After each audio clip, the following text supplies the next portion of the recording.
Good, Nancy. How are you? I'm doing great. Thank you. Well, first, let's start congratulating you for your directorial debut. Thank you. How does it feel to be bringing out your new child, I guess we can say? Well, it feels wonderful and it feels great being, doing it with Magnolia. There's really not a film company out there in the last 2 decades, I think, that has done a better job with documentary films. And so, for Magnolia to choose to be part of this means a lot, and it's a very exciting time. But wait a minute, isn't Magnolia Pictures kind of like another one of your childs? Well, sort of. It's kind of like Eamon Bowles and I birthed that child together 25 years ago. But Eamon raised the child. I abandoned the infant at an early age, and but I remained friends with Eamon over all these years, and so it was a it was there was only one film company that I took it to initially at when it was finished, and it was Eamon to see if he had no idea that I was making a movie. He had no idea that that was something that I had been doing for the past 6 years, among other things that I do. But that was one of the things. And I knew that if I knew Eamon well enough over the years that I knew that he would watch it, and that's all I needed him to do. I just wanted him to watch it and to tell me what he thought about it. And I knew him also, he's just so incredibly honest about his work that he's going to tell me. He's going to be really very honest. And if he didn't like it, I would know it. Turns out he loved it, which was like a huge, um, an amazing relief for me when not only a relief, it was a relief when Maureen Dowd saw it at DC Docs and loved it. That was the relief. When Eamon saw it and loved it, it was just an amazing satisfaction and joy that he would want to get involved with releasing the film. For your first major film, I mean, you were really challenging yourself. I mean, you pick a documentary and you pick a project that has so many pick cartoons. I mean, Yeah. how do you select them? And then going back through archives, footage, interviews. That's quite a challenge. The cartoons, it's impossible to select the right cartoons. I still go back and and and look through the cartoons. There's thousands of cartoons we've looked through and to figure out, and one of the reasons it's taken a while is because I've continued to change it along the way. And no, let's put this cartoon and let's put that cartoon. It's an impossible task to select the right cartoons for a film like this, the right Pat Oliphant cartoons. And the archival stuff, we were very fortunate because University of Virginia created the Oliphant archives in 2019, and we were able to access a lot of this archival footage through the UVA archives. Now, licensing that footage is a different story. I mean, that was, that's a different process entirely. But finding the archival was relatively easy because we had access to these archives that UVA was pulling together. Tell me how it all began. If not mistaken, Pat's your neighbor? Yes, so my wife and I moved from Austin to Santa Fe in 2015, and shortly thereafter met our neighbor, Pat Oliphant and Susan Conway Oliphant. We met them actually uh, at a Christmas Eve party at their house in Santa Fe. If you've ever been on a Christmas Eve, it's a big thing. A lot of times there's snow out and people are going around. There's fires on the streets, people, huddling around and walking up and down the streets.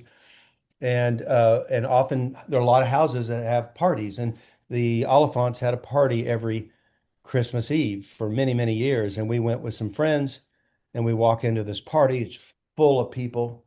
And we look over to the right and there's this guy with white hair and a white puffy jacket and a red scarf. And it was David Byrne from the Talking Heads. It was like, whoa, what have we walked into? So there's this like this salon that the Oliphants had created that we got swept up into and that evening and then really couldn't get away and just became very close friends And at some point, I wanted to make a short about Pat, just something very like a portrait, a 5 minute thing, which was what we originally started doing.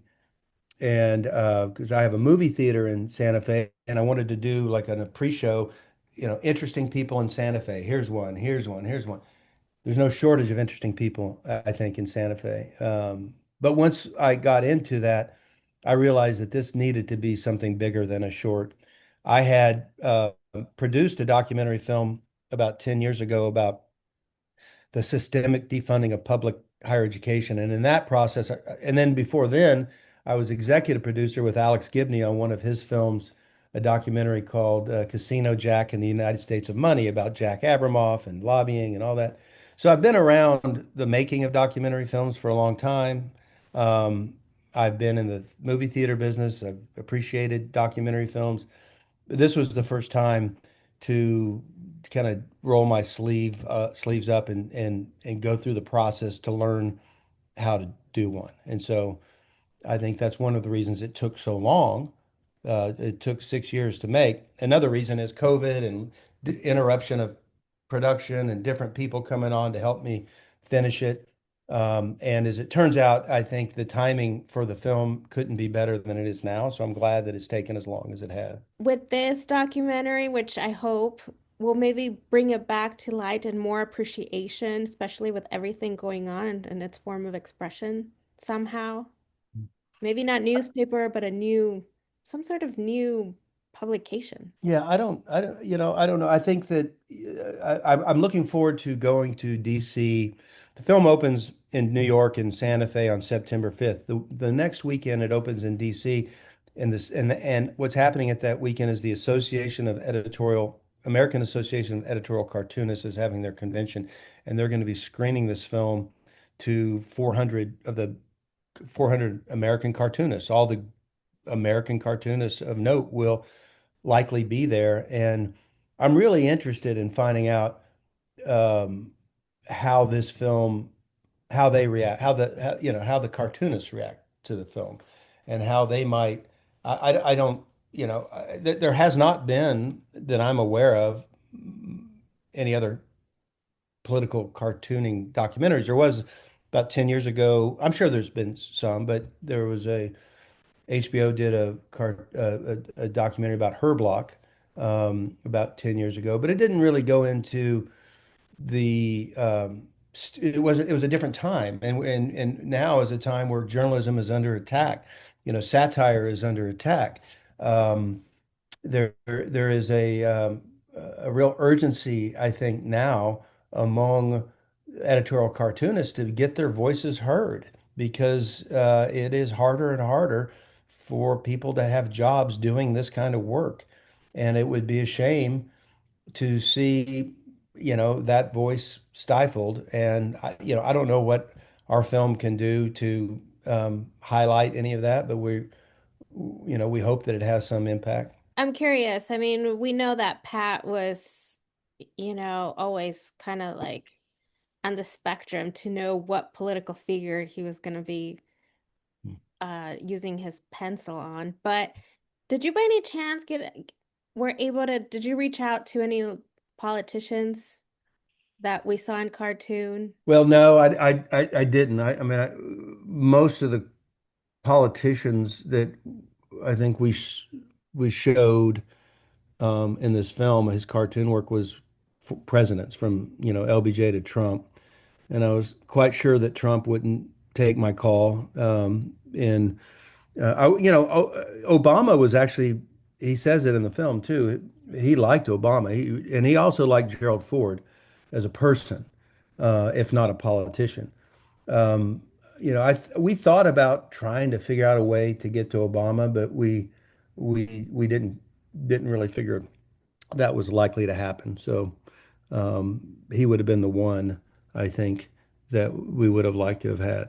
Which decade do you know that of Pat's was his favorite? I mean, he covered like 5 decades. I you know, I don't I think his favorite was what was happening, in the moment.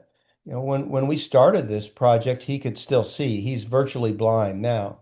and we have him. He had just about stopped publishing cartoons. He had stopped publishing cartoons when we started, but we have this one scene where he's drawing a big drawing, wall-size drawing of Trump kissing Putin's hand, and I think that he he he was particularly disgusted with Trump as a person, just found him to be just horrible. And I think that in some ways, I'd say that might be his favorite because he just he had the most emotional reaction to Trump of all the presidents that he's covered. Nixon too.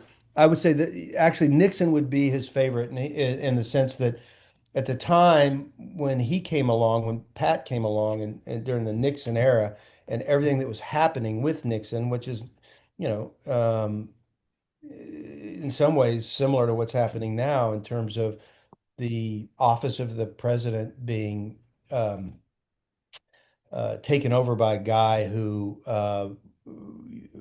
without regard for the law or or civil liberties and so forth.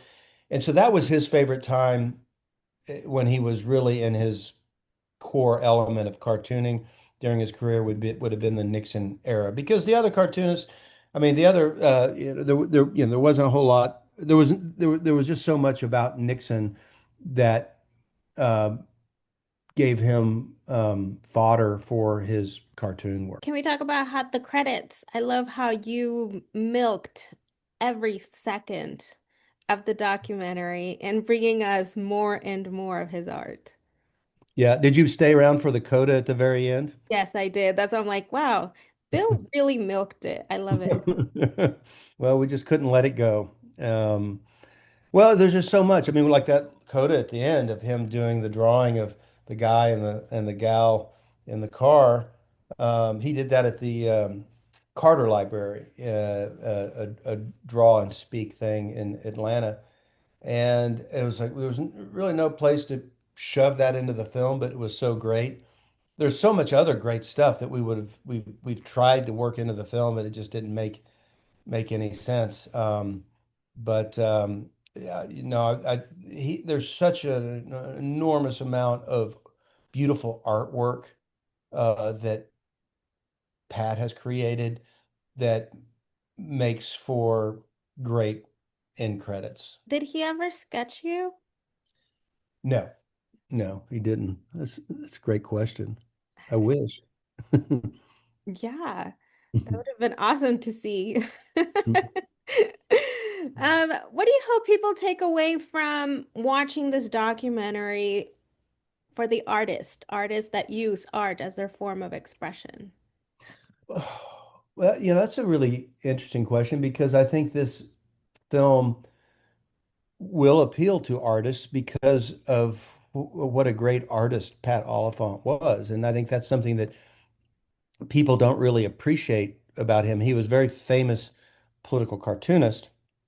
And as we showed through the film, his cartoon art evolved over the decades. I mean, it really changed. And I have all of his work I have in year to year. So I look at it decade to decade to decade. And having watched it, looked at it so many times, you just see how it has evolved. And and then when we discovered, when we, and then looking at his sculpture work, and then his lithography and his painting, and his house is full of his paintings. All of the paintings that we show in the film are in his house. We brought in a photographer to photograph all these paintings. And I, I just hope that people can appreciate that this is not just a movie about a political cartoonist. It's a documentary film about one of the great artists of our time.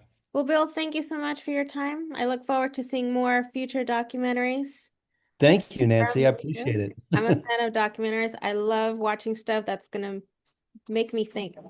So continue, please. Thank you. Thank you. Take You're care. welcome. Bye-bye.